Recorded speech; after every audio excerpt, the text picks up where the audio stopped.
이진호 대표 연결해서 오늘장 전망과 전략 들어보죠. 대표님 안녕하세요. 네, 안녕하세요. 네, 새해 복 많이 받으시고요. 지난해 국내 증시 2240선까지 무너져서 올해 첫 출발 걱정이 많이 됩니다. 뉴욕 증시도 약세로 마감을 했는데 새해 첫 거래일 시장 어떨까요?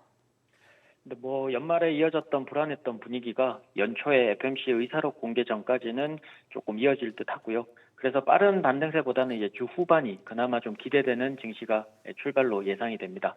2008년 이후에 최악의 마무리를 한 국내외 증시는 연초에도 호재와 악재가 새로운 부분이 없어서 연초 경제지표와 기업들의 실적 선방이 실제 확인이 되어야지만 조금 더 힘을 낼 수 있을 것으로 보이지만 여전히 저평가된 한국 증시에 대한 자금 유입은 언제든지 가능한 자리라고 보여집니다.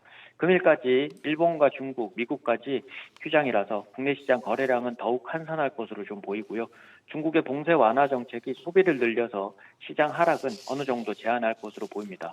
또한 시장 작년에 하반기 저점 부근으로 해서 저가 매수의 유입은 조금 더 쉬워질 듯한데요.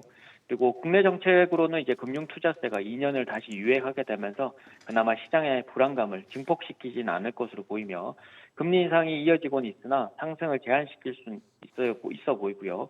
원달러 환율이 1261원까지 하락한 상태로 이제 올해 연말에 추가적으로 이제 환율까지 내려준다라면 시장은 언제든지 이제 반등이 나올 수 있는 시점으로 보입니다. 코스피 시장 기준으로는 박스권 하단인 지난주 저점분에서 조금 더 내려온 부분이죠. 2200포인트 부근으로 지지가 예상이 되고 박스권 상단으로는 2450포인트를 다시 도전할 것으로 보이니까 연초 기대감과 모멘텀으로 반등이 나오는지 좀 기대해 보시면 좋을 것 같습니다. 네, 반도체나 이체전지 같은 시장 주도주가 휘청였고 중국 쪽에 이슈가 있는 게임주나 코로나19 관련주 그나마 강세를 보였는데요. 2023년 시장 주도주로 어떤 업종 눈여겨보면 좋을지 궁금합니다. 일단은 연초에 대한 기대감들이 모멘텀으로 거의 작용할 확률이 높고, 원래 이제 정부 정책이나 이런 것들이 이제 많이 반영할 시기이긴 하지만, 현재로서는 이제 시장에 대한 기대치보다는 아무래도 종목별 장세로 조금 이어질 가능성이 높아서 연초에는 그 부분에 조금 더 집중하시면 좋을 것 같아요. 그래서 시장으로서는 아직 주도주가 좀 부재하고, 연초에 이제 JP모건 헬스케어 컨퍼런스가 2년 만에 오프라인으로 진행이 되기 때문에 조금 더 관심을 가져야 되고요. 2023년에는 신약 특허 만료 자체가 2020년 대비해서 1.5배에서 2배 가까이 많아지는 상태이기 때문에 바이오 시밀러와 베타 기업들이 다시 활기를 찾을 수 있어서 레고캠 바이오나 ABL 바이오, 파미셀 등을 관심 두시고요. 아무래도 가장 크게 이제 우리한테 영향을 줄 수 있는 건 이제 수출입 영향에서 30% 가까이 차지하고 있는 중국이 이제 시장을 다시 열기 때문에 그 방역 완화 조치로 인해서 코로나 확진자가 재차 급증함에도 불구하고 시장으로서는 조금 더 볼 수 있는 부분이 있는데요. 물론 이제 소비 쪽으로는 이제 게임주를 전반적으로 좀 보시고, 그리고 진단키트와 의료기기들은 당분간 반사 수혜가 조금 예상이 되기 때문에 이루다나 레이, 덴티움 등을 관심 두시고, 그리고 한국 게임에 대한 파워너 개방을 지난주에 이제 하게 되면서 한한령 해제 기대감과 함께 게임주 전반적으로는 그나마 상승 모멘텀이 유지될 수는 있어서 액토즈 소프트나 T3, 조이시티 등을 관심 두시고 보시면 좋을 것 같습니다.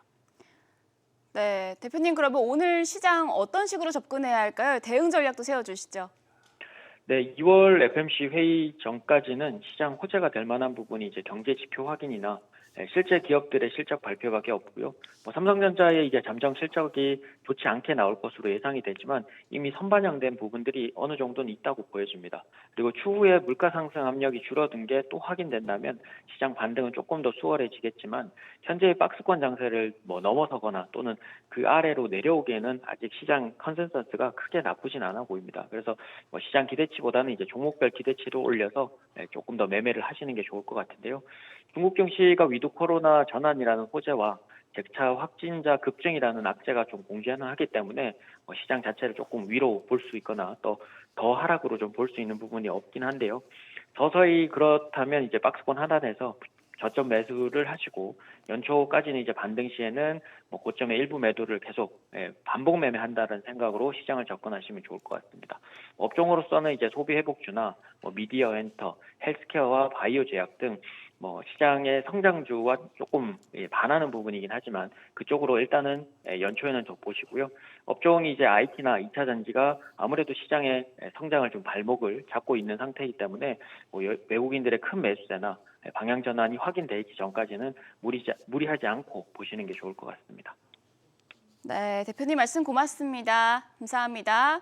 자, 보시면 모멘텀이 있는 제약바이오 그리고 의료기기, 게임주 관련해서 말씀을 해주셨고요. 박스권 하단에서 저점 분할 매수를 하고 고점에 매도하는 반복 매매 전략 말씀해 주셨습니다. 지금까지 마감 시황이었습니다.